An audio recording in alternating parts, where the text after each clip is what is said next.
Hi guys, this is Sunny. Welcome to the sixth tutorial in this series. So in this tutorial I will be talking about some of the Java operators. So I put down a list over here, so I'm just going to go by this list.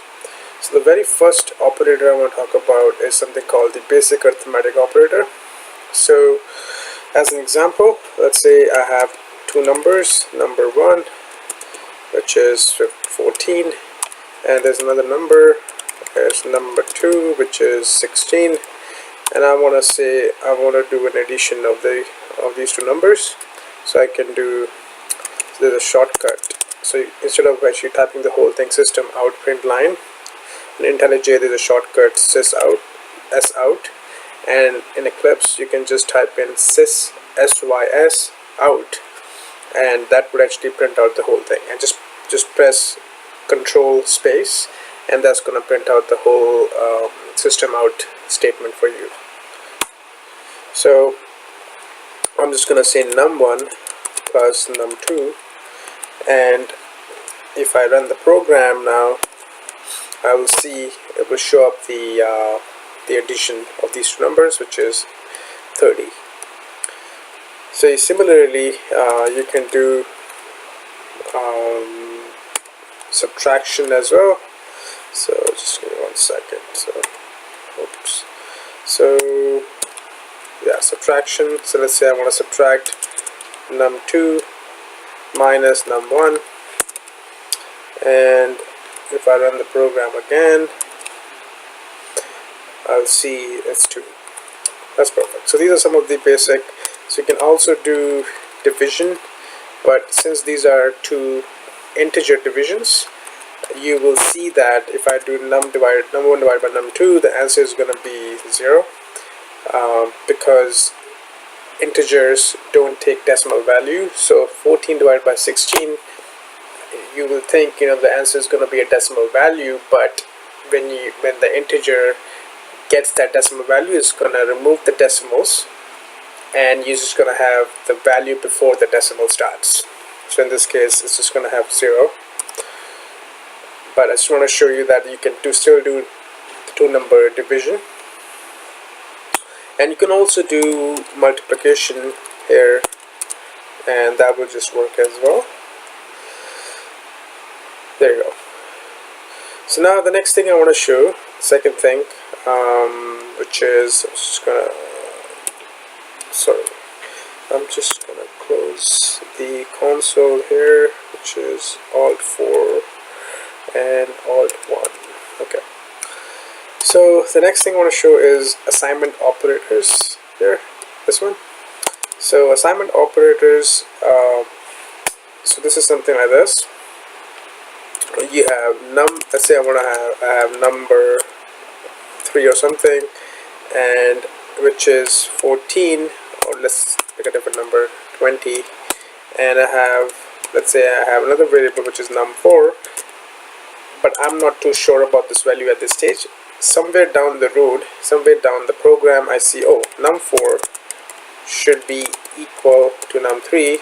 So what I'm doing is I'm assigning the value of num3 to this value on the left, which is num4. So if I do system out, which is num4, you will see the value is going to be 20 as well. So let's run the program and check the value. So yeah, indeed it's 20 here. That's good. So that's assignment operator. The next thing, which is auto increment and auto decrement. So this is pretty straightforward as well. So in this, what happens, let's say I want to decrement num3, right? So what I can do is I can say num3 minus minus, which means that I want to decrement num3 by 1.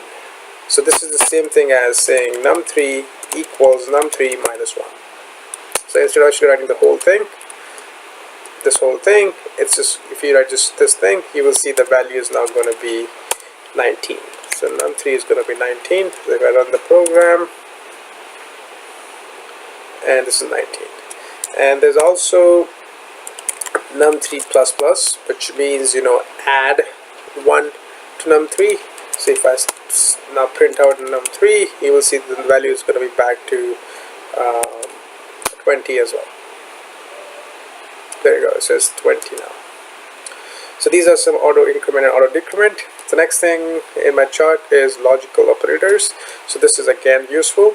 You should know that. So example, let's say I'm doing boolean is valid equals true, and is boolean is not valid equals false. If I want to say an if statement now, and I'll talk about more about if statements in the future tutorials, but just say I want to have a logical operator, I can say is valid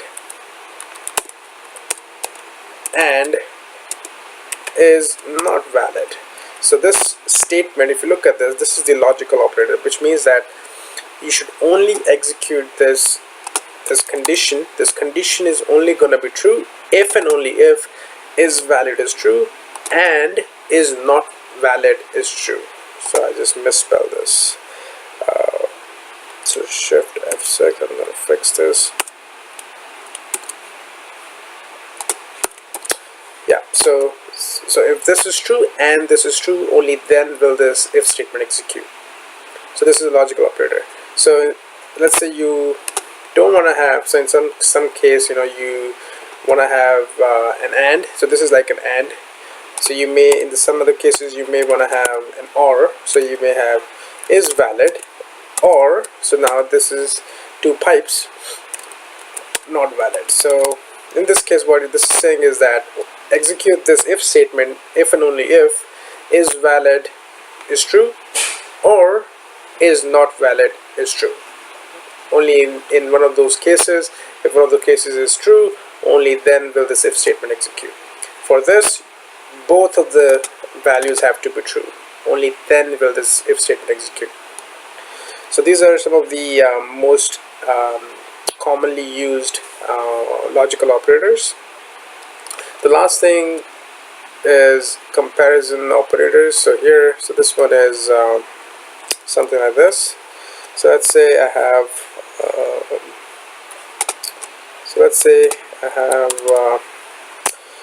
two values. Let's say int num5 equals 14, int num6 equals 25, and I want to say compare these two values. I want to say if num5 is greater than num6, do something. So do something here. In this case, this is not true. We know that because we already assigned a value. Num5 is 14, num6 is 25. This is not true. So, but you may have something like this. If num5 is less than num6, this is going to be true, and you will do something within this if statement. So, but this here is the comparison operator. This is again, this is a greater sign. This is the less than sign, and you also have something like this. If num5 is greater than or equal to num6. So this just means that this value should be greater than or equal to num6. Only then will you execute this if statement. Similarly, you can have num5 less than equal to num6. So this is now less than or equal to num6. And the last one should be something like this. If num5 is equal, so you may have a situation where you want to compare two numbers are the same. So num5 equals num6, only then execute the if statement. So these are all the comparison operators. You have the most commonly used operators in Java. So I covered some of the basic operators in Java. I hope this makes sense. We're going to be using all of these in our future tutorials and building some programs, some useful applications where you'll be using these operators somewhere or the other. So I hope this helps you guys. So in my next tutorial, I will talk about something else. Please stay tuned for that. I hope this helps. Thank you so much, guys.